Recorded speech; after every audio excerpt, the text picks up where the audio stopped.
Welcome to Through the Looking Glass, where we take a look at current Catholic world news and events that affect the Catholic world. We have 5 new saints. On Sunday the 13th of October, Pope Francis canonized 5 saints, including Britain's Cardinal John Henry Newman, one of the Catholic Church's most renowned converts, and a nun dubbed the Mother Teresa of Brazil. Heads of state from across the world attended the canonization ceremony, which also raised a Swiss laywoman as well as 2 other nuns, an Indian and an Italian, to the highest position within the Church. In a recent interview published in La Repubblica, Cardinal Gerard Müller strongly defended the Orthodox traditional understanding of the celibate Latin priesthood. Opening the priesthood to viri probati, elderly married men of proven faithfulness, is a mistake, Cardinal Müller said.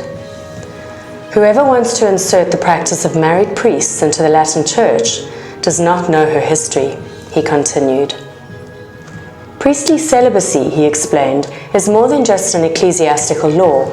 It has deep roots in the sacrament of orders, for the priest is the representative of Christ, the bridegroom.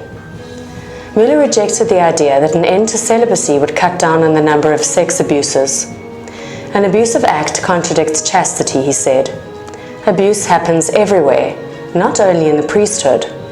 And we must not forget that 80% of the victims aren't children, but teen boys. Cardinal Gerard Müller stated that not even the Pope, nor a majority of bishops, can change dogmas of the faith or divine law to suit their own preferences. The tradition of the Church is not a toy that one can shape at will. The Vatican's second attempt to deny claims by atheist Italian journalist Eugenio Scalfari that Pope Francis told him he doesn't believe in Christ's divinity has prompted Archbishop Carlo Vigano to urge Pope Francis to give a clear answer. In response to questions from a Catholic news website, Archbishop Vigano said, "Let your yes be yes and your no be no." At the end of Thursday's synod briefing, the prefect of the Vatican's Dicastery for Communications, Paolo Ruffini, insisted that the Pope never said what Scalfari wrote. He added that the conversation dates back more than 2 years and cannot be considered a faithful account of what the Pope said. And what he said can instead be found in all of the magisterium and that of the Church about Jesus, true God and true man, said Ruffini. Archbishop Vigano still held, and I quote, "All Christians await this clarification from him, not from others, and by virtue of their baptism have the right to have this response."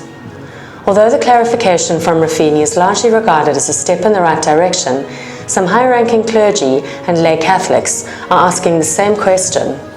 Why has it taken multiple attempts in over 24 hours to clarify a matter regarding a truth as central to the faith as the divinity of Jesus Christ? Why too does Pope Francis not himself clear up this confusion and distance himself from a man to whom he has granted several interviews over the years, who is sowing confusion? The American grandson of an indigenous ex-shaman was appalled when he saw a video of an Amazonian religious ceremony that took place in the Vatican last week. "I saw the ceremony that was performed in the Vatican garden and couldn't believe my eyes," Rex Crisanto-Delson told a Catholic news reporter.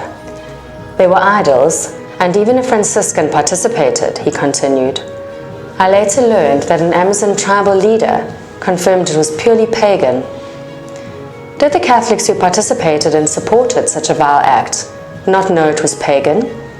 When I reflect on that and the things I learned from the exorcist Father Chad Ripperger about opening doors for the demonic when we sin, I become angry to see this being allowed in the Vatican.